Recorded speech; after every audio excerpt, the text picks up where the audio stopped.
Have you ever heard someone casually say tarmac when talking about roads, airports, or even driveways? Or maybe you've heard asphalt used in the same way and wondered, are they actually the same thing? It turns out they're not.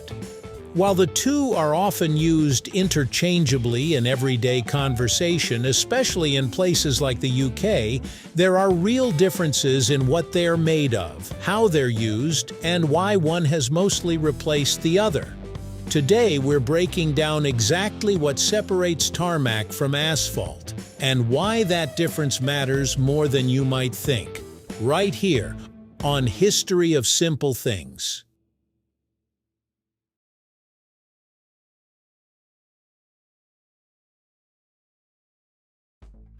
Let's rewind a bit. The story starts in the early 1800s, when roads were still mostly made of compacted dirt or loose stones. In 1820, a Scottish engineer named John Loudon Macadam developed a method called macadam, which used layers of crushed stone to create smoother, more durable roads. It was a huge improvement, but still had one major flaw: dust and erosion. Fast forward to the early 1900s, and a British inventor named Edgar Purnell Hooley accidentally discovered a solution. After noticing a spill of tar on a macadam road that hardened and reduced dust, he experimented with mixing tar and crushed stone. In 1902, he patented the material and called it tarmacadam, later shortened to tarmac. Asphalt, on the other hand, has a much older history. Natural asphalt was used as far back as ancient Mesopotamia for waterproofing and construction. But modern asphalt, the kind we use today, became widespread in the late 19th and early 20th centuries with the rise of automobiles and the need for smoother, more durable roads. Tarmac, short for tarmacadam, is essentially a combination of crushed stone and tar. The process involves layering crushed aggregate like gravel or small rocks and binding it together using coal tar. Once compacted, it creates a relatively smooth and solid surface. Back in its prime, tarmac was considered a big step forward from traditional dirt or stone roads. It reduced dust, handled rain better, and provided a more stable surface for early vehicles. It was also relatively easy and cheap to produce, which made it popular in the early 20th century. However, tarmac has a key limitation. Coal tar isn't particularly durable under modern traffic conditions. Over time, exposure to sunlight, temperature changes, and heavy loads can cause it to crack and degrade faster than newer materials. It also softens more easily in high heat, making it less ideal for busy roads.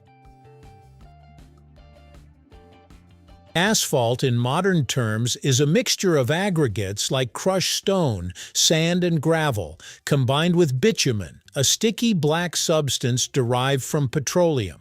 Unlike coal tar, bitumen is more stable, flexible, and resistant to weather and heavy traffic. The production process is more controlled than traditional tarmac. The materials are heated, mixed thoroughly in precise ratios, and then laid down while hot. Once compacted, asphalt forms a dense, smooth surface that can withstand everything from daily commuters to heavy trucks. One of asphalt's biggest advantages is its flexibility. It can expand and contract with temperature changes without cracking as easily. It's also easier to repair. Damaged sections can be reheated or replaced without tearing up the entire road. Because of these benefits, asphalt has become the dominant material for road construction worldwide. So, what really sets them apart? First, the binder. Tarmac uses coal tar while asphalt uses bitumen. This single difference has a huge impact on performance. Bitumen is more durable, more weather-resistant, and safer to work with compared to coal tar, which is now less commonly used due to environmental and health concerns. Second, durability. Asphalt is designed for modern traffic. It handles heavy loads, constant use, and extreme weather far better than tarmac. That's why highways, major roads, and airport runways are almost always made from asphalt today. Third, production and consistency. Asphalt is manufactured in controlled plants, ensuring a uniform mixture every time.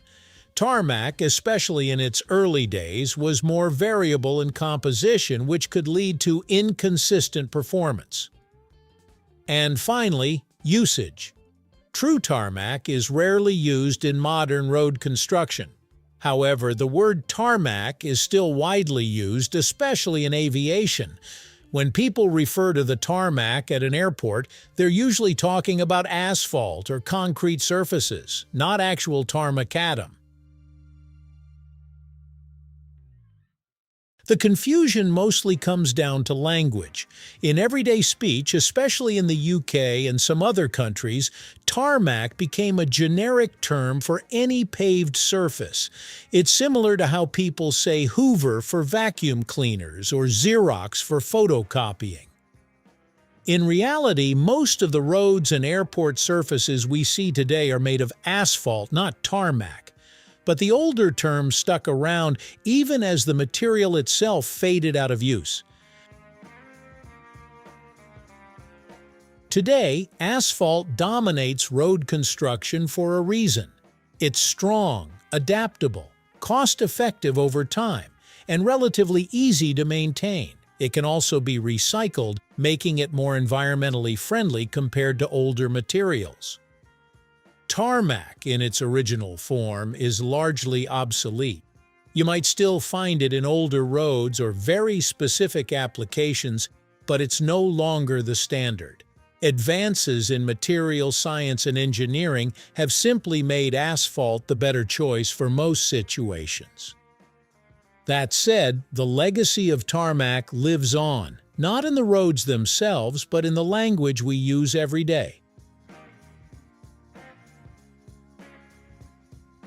So, while tarmac and asphalt might sound interchangeable, they're not the same thing.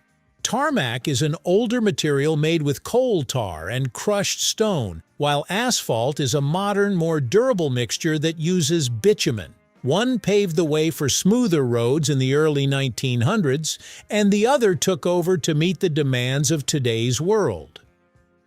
The next time you hear someone mention the tarmac, you'll know there's a bit of history behind that word, and a good chance they're actually standing on asphalt. And sometimes the difference between two things isn't just what they are, but when they came from and how they evolved. Thank you for watching. If you have suggestions for our next video, feel free to share them in the comments below. We'll be sure to give you an acknowledgement for your contribution. Thank you for joining us on this journey through the history of simple things. Don't forget to like, subscribe, and stay tuned for more stories woven through the smallest details.